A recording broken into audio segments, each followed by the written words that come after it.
It's winner takes all tonight as England go head-to-head with Senegal at the World Cup. Fans are praying the match isn't decided on penalties, given England's patchy tournament record. We were there last year in tears, so just please not penalties again, but I think we'll win. I've been following England for too long. Exactly, if it goes to penalties, I'll probably leave. But I won't be able to watch it. We'll have all the build-up to the crunch game live from Qatar, also on the programme. The Conservative Party chairman says public sector strike action over Christmas is what Vladimir Putin wants. Unions say the comments are a new low. After weeks of violent protests, Iran claims to be disbanding the so-called morality police who enforce strict religious laws. And England's cricketers fight their way to a winning position in the first test against Pakistan.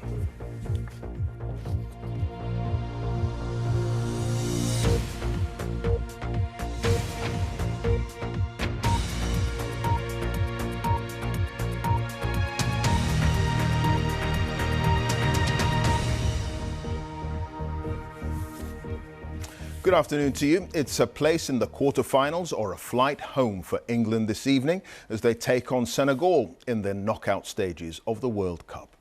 The two countries have never met in a competitive fixture, with England saying they won't be underestimating their opponents, who are the current African champions. Well, our sports editor Dan Rowan is live at the Al Bayt Stadium in Qatar for us now. Dan. Well, England will currently be bracing themselves for an evening of knockout football, of heightened pressure and potentially even the dreaded penalty shootout against Senegal here this evening. They come into this match high on confidence, having topped their group. They're one of the few teams here who remain unbeaten, but as Natalie Perks now reports, there's no longer any room for error. In the rolling sand dunes outside of Doha, local entrepreneurs are doing a roaring trade. Whether it's camels or something less sedate. Fans are finding there's more to Qatar than skyscrapers and footballing upsets. I feel so relaxed. I mean, and the locals are so welcoming. Well, everyone's welcoming, and it's a great experience. It's nice to try something different.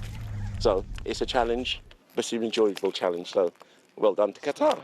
It feels that way for England too, so far. And it's in from Bellingham! No team scored more than 6. And Dyer does it! But knockout football brings with it the threat of penalties, precisely how it turned out in 2018. Given England's recent history in knockout games, it was a game where we broke down a lot of barriers for us, I think, mentally. The press, the media behind it all was, we haven't won a knockout game for so long, but it was us wanting to create our own history.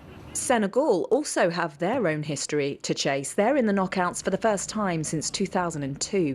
Starman Sadio Mane towers over fans in central Doha, but injury robbed the team of his presence on the eve of the tournament. Whilst England have never played Senegal before, and they strike back immediately! The manager knows better than to underestimate them. We know that we play an opponent that are champions of Africa and have belief that has come from that, and well organised with a lot of individual talent, so a tough challenge ahead for us. For the first time ever, teams representing 6 continents made the knockouts, and it's already been a World Cup of shocks. But England fans are confident of a win tonight. Just don't mention the P word. We were there last year in tears, so just please not penalties again, but I think we'll win. If it goes to penalties, I'll probably leave. But I won't be able to watch it.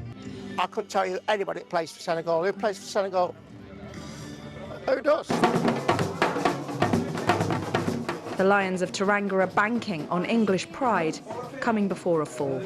Natalie Perks, BBC News, Qatar.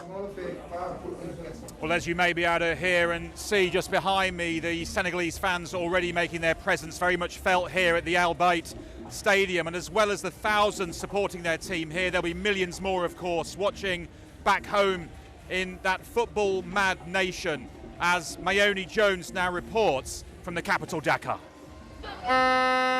Getting ready to cheer on their team. With their top scorer Sadio Mane unable to play because of an injury, Senegal are the underdogs in tonight's match. But their supporters are upbeat. Of course, we know that we'd be even more confident if Sadio was there. But I think the team gained confidence that they can finally do it. So with England, there is no reason at all why we couldn't do it. So I'm going in very confident in that game. Of course, Senegal will win by 2-0. And we bring back the cup, the World Cup. You know that most of our players are playing in Premier League. We have almost 6 players, so we know how English players will play tonight. So it will be not difficult, I think, for us to beat them. I think. This is a proud footballing nation. One fan told me that as soon as young Senegalese children have teeth, they're giving footballs to play with, and it's evident. Everywhere we've been here, people are playing football. As the last sub-Saharan African team left in the tournament, Senegal has the weight of the region's expectations on their shoulders. Winning against England would cement this football-crazy nation's status as one of Africa's finest. Maini Jones, BBC News, Dakar. Well, we now know that if England can prevail against Senegal here this evening, the team that they would come up against in the quarter-finals is no other than France. As you can see now, that follow become France's all-time top goal scorer. So that would be a very daunting prospect indeed for England. These are the kind of games that they used to fear, but no longer. Under Gareth Southgate, they've reached the semi-finals of the last World Cup, the finals of the Euros, of course, last year. And it'll be very interesting to see whether or not that confidence they bring into this match can be brought to bear against a very dangerous Senegal outfit. We'll find out soon. Indeed. Dan, thank you. Dan Rowan there live at the Al Bayt Stadium in Qatar. Now, the government is making plans to use the military to try to minimise the impact of a range of public sector strikes due to take place between now and Christmas. They could be deployed when nurses walk out later this month. Our political correspondent Ben Wright is at Westminster. Ben. Clive, from the railways to hospitals, many public services could be affected by strikes in the coming weeks, and the government says it's now ramping up its plans for dealing with potential disruption. Until now, ministers have tried to stay out of the wrangling between unions and employers, while also insisting that, in their view, inflation-matching pay rises in the public sector are unaffordable. But today, the Cabinet Minister Nadhim Zahawi really ramped up the government's rhetoric. He hardened it by telling the BBC that, in his view, industrial action over Christmas is unfair, and even saying that the unions were playing into the hands of Vladimir Putin by dividing the country. Now, that suggestion has infuriated the Royal College of Nursing, which said using Russia's invasion of Ukraine to justify real terms cuts to nurses' pay was a new low for the government. So there is plenty of blame going around at the moment, but across various sectors the talks are carrying on. And today the Rail Delivery Group, which represents 14 train operators, has put an offer to the RMT for the first time. A 4% wage increase this year, the same again next year. So potentially a step closer to a breakthrough in that dispute. OK, Ben, thank you. Ben Wright there live at Westminster. The chairman of the Conservative Party, Nadhim Zahawi, says he'd like to see images of self-harm made illegal on the internet. His comments come as the government's online safety bill returns to Parliament tomorrow. The actress Kate Winslet has now entered the debate about online harms ahead of a hard-hitting drama and has been speaking to the BBC, as Angus Crawford now reports. Perhaps more than any other, it's Molly Russell's story that influenced the online safety bill and alerted parents to the potential power of social media to do harm. Molly took her own life after being exposed to a stream of negative content. What's the matter? Nothing. Now, a powerful new drama about the damage of online addiction, destroying family relationships. Not perfect! Please stop! You are driving me to do this! Starring Kate Winslet and her daughter Mia. I really do struggle with social media. I struggle with the impact it's clearly having on teenage mental health. I do wish that our government would crack down on it. I do wish that there would be certain platforms that were banned before a certain age. And she wants accountability. Parents are left flailing, going, well, thank you so much, government. Look what just happened to my child. And how can you possibly tell me that, oops, it's not my fault? There's people shirking responsibility all the time. Online safety bill does complete. The answer might be the online safety bill. With the online safety Delayed. Well, can I thank my honourable friend for... And amended. It's taken years. But will be back before the Commons tomorrow. It contains new clauses, criminal offences around pornography and self-harm content, but dropped are plans for ministers to decide what legal material should be classified as harmful for adults and be taken down by the platforms. Although today the Conservative Party chairman seemed to want a further tightening of the rules. What we've got to do for both children and adults, I think, is make sure that things like self-harm images should be illegal, and that's how you deal with them. But the right balance to strike is between that, free speech and freedom of expression, as well as dealing with this.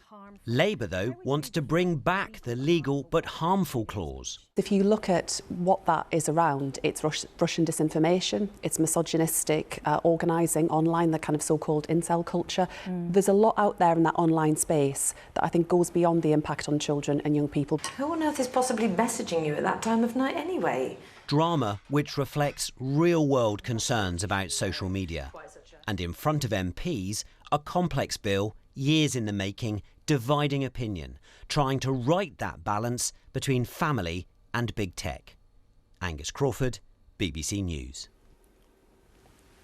Iran's Attorney General says the country's so-called morality police, who enforce religious teaching and practice, including strict dress codes, has been disbanded. There have been weeks of violent protests over the death of Mahsa Amini. The 22-year-old was arrested for allegedly not wearing her headscarf correctly, and she died in custody. Well, the BBC Persian Service's Siavash Ardalan is with me. Siavash, on the face of it, this seems like a victory for the protesters. On the face of it, it does, if it is true. We don't know yet if it's true or not, as no other authority or institution, especially the law enforcement or the Interior Ministry, has confirmed what the Attorney General has said. He made those remarks off the cuff in response to a reporter who asked, where are the morality police? The morality police are nowhere to be seen after the protests which saw the death of Mahsa Amini in their custody. So protesters are very skeptical whether or not this is true, and in fact the morality police has been disbanded, and we're not sure about that. And secondly, even if it has, it's not enough for the protesters because they want more. They've been calling for regime change. So anything like the dismantling of the morality police is a non-starter. Even the law of mandatory hijab, which is in place in Iran, and the law of the land, that itself has not abolished either. And hardline media outlets just today have been backtracking on some of those statements made by the Attorney General, emphasizing that mandatory hijab is well in full force today. Indeed. Okay. Siavash, thank you. Siavash Ardalan there. England's cricketers have fought their way into a potentially winning position in the first test in Pakistan. They lead by 262 runs going into the final day. Here's Joe Wilson. Day 4 in Rawalpindi began with Pakistan batting and time disappearing. Finally all out for 579 thanks to the bowling of Will Jacks, a last-minute selection. Really a batter. On his debut, he took 6 wickets. We'll keep watching carefully, because now it was England's second innings, trying to extend their lead in the middle rapidly. Joe Root's trick shot. Still a thrill to see that in a test match, unless you're bowling.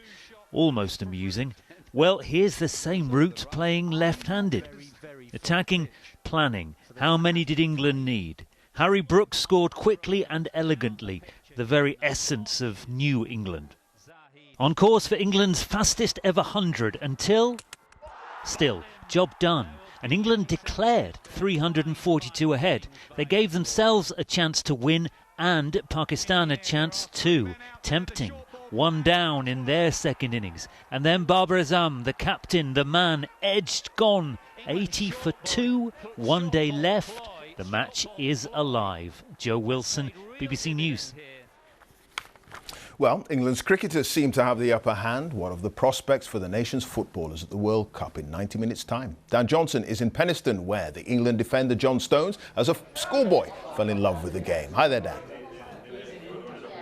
Yes, that's his shirt there that's signed on the wall. They're very proud of his contribution to the England team, and there are 2 other South Yorkshire men who are in the England squad at the moment. Let's have a quick word with Tom, who was at school with John Stones and now coaches here. Yeah, I'm the under-21s manager here, and yeah, John was a few years younger than me, but yeah, no, he's done really, really well, and we're really, really proud of him, and he's an example to all the young players at the club. How are you feeling about England's chances tonight? Yeah, very confident tonight. I think we've got enough in the squad to win tonight, and I'm confident that we will and go through. What do you think is the key to getting that success? Just playing with pace, playing fast and aggressive with the team that we've got. We've got enough quality that will score the goals. OK. Thank you very much. We'll have to see what happens. I just want to introduce you to perhaps the youngest England fan here, Archie, who's just 2 months old.